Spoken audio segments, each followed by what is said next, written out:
It's no accident that Australia's most fascinating killing took place here.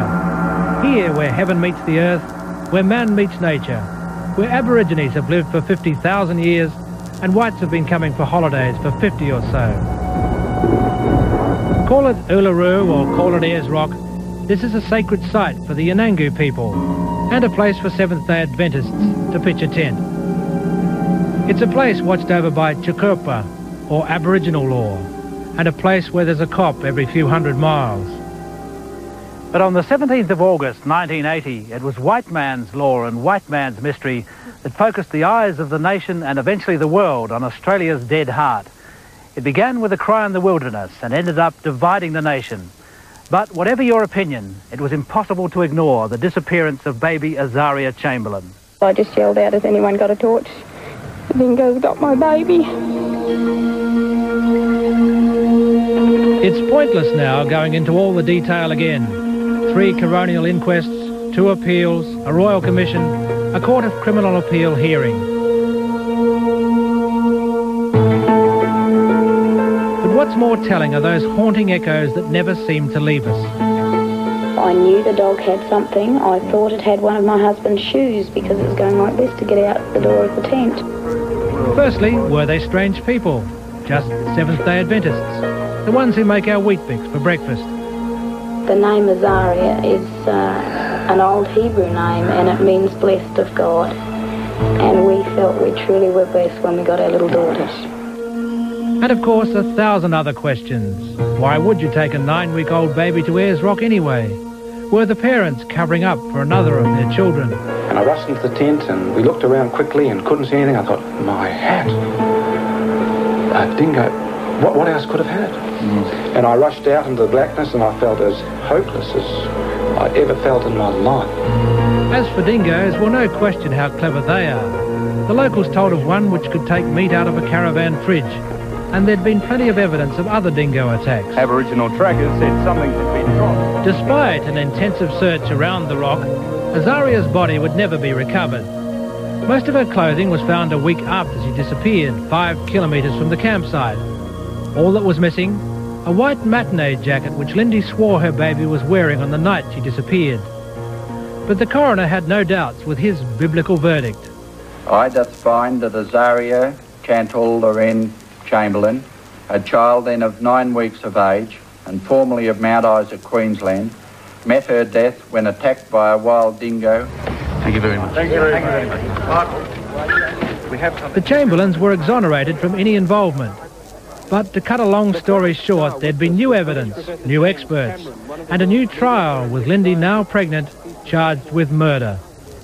On September 13, 1982, Michael and Lindy Chamberlain arrived here at what was then the Supreme Court building in Darwin.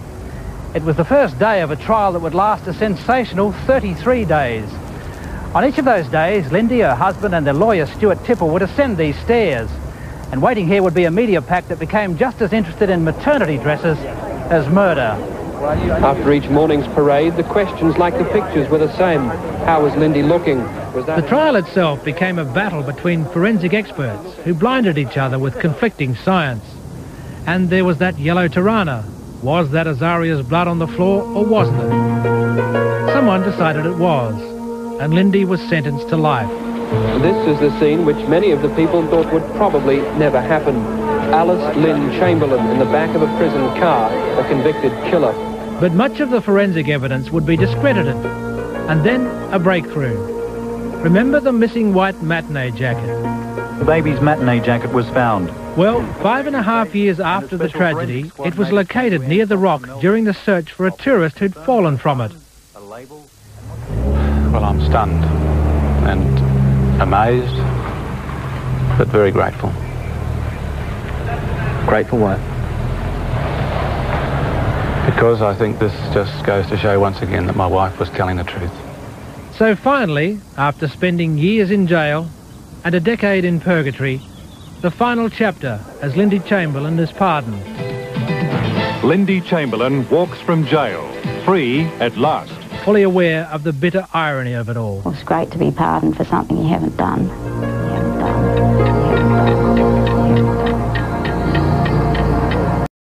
The ABC's Tony Eastley has followed the case from the start. Today he was in Darwin to hear the coroner deliver her findings. From the outset, the media's focus was extraordinarily intense, and it reached a peak when the Chamberlains were put on trial in Darwin. It was to become the most publicised case in Australian history, and I was sent to Darwin to cover it for ABC TV News. The prosecution says that here, Lindy Chamberlain cut the throat of her baby and husband Michael helped cover up the homicide. It was 1980 when Lindy and Michael Chamberlain took their 9-week-old daughter Azaria and her 2 brothers on holiday to the Northern Territory and made the fateful decision to pitch their tent at the base of the rock. It was to set off a devastating chain of events. He just might have damaged or mauled the baby, and I ran towards the tent. I was only 5 yards away from it, perhaps. And I looked in a carry basket and she wasn't there. When we saw the spots of blood in the tent, as we looked, we realised it must have been a very quick event. And this morning when we saw in the blanket the sharp, jagged marks in that very thickly woven blanket, we knew that that was a powerful beast. An initial inquest supported the Chamberlains and was critical of the police investigation. It's consistent with the possibility of a dog having taken the baby. However, after a second investigation and inquest, Lindy Chamberlain was charged and tried for murder.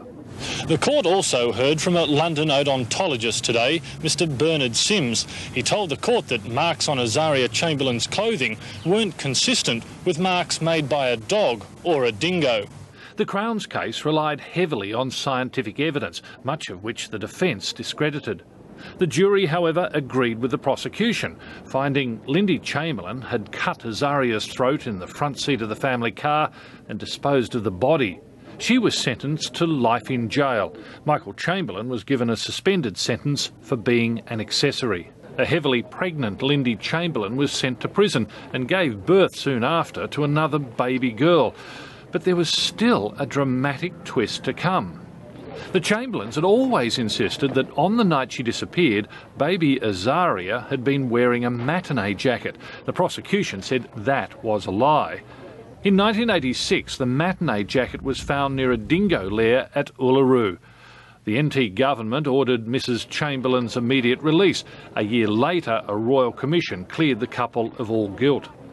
By now, the Chamberlains had split, but both remained concerned about an unresolved issue: Azaria's official cause of death. A third inquest in the 90s was inconclusive. Then, in February this year, new information about dingo attacks on children was put to yet another coroner. It's this fourth inquest and its outcomes that could finally draw a line under this case, bringing to a close the disappearance of Azaria Chamberlain. Tony Eastley reporting from Darwin. It has taken Lindy Chamberlain 32 years to make this journey to a coroner's court to hear that she was not to blame for her daughter's disappearance. Mrs Chamberlain was joined by her ex-husband Michael to hear the coroner make her historic ruling in Australian legal history. What occurred on the 17th of August 1980 was that shortly after Mrs Chamberlain placed Azaria in the tent, a dingo or dingoes entered the tent, took Azaria and carried and dragged her from the immediate area. The Chamberlain family had achieved what they wanted, and the emotion of the moment overtook the courtroom. We're relieved and delighted to come to the end of this saga. We live in a beautiful country, but it is dangerous. This battle to get to the legal truth about what caused Azaria's death has taken too long. In fact, the dingo baby case stretches back to August 1980, when Lindy Chamberlain claimed her baby Azaria was taken from the Ayers Rock campsite by a dingo dog. Few believed her, and she was convicted of murder. But 3 years later, Azaria's jacket was found at a dingo's den, and Lindy Chamberlain was cleared. But suspicions and rumours remained, and so ever since then she's fought a battle to have dingoes officially blamed, presenting new evidence of dingo attacks to the coroner. And it was a sometimes lonely fight for both her and her husband, battling to clear their names. Well, now, finally, the legal establishment has ruled once and for all that it wasn't them that did this. It was a dingo or dingoes that was responsible for the disappearance of Azaria all those years ago. Mrs. Chamberlain later held up the death certificate to prove her fight is at an end and that her name has been officially cleared. The dingo baby case that brought tragedy, shame, but ultimately justice. Duncan Kennedy, BBC News in Sydney.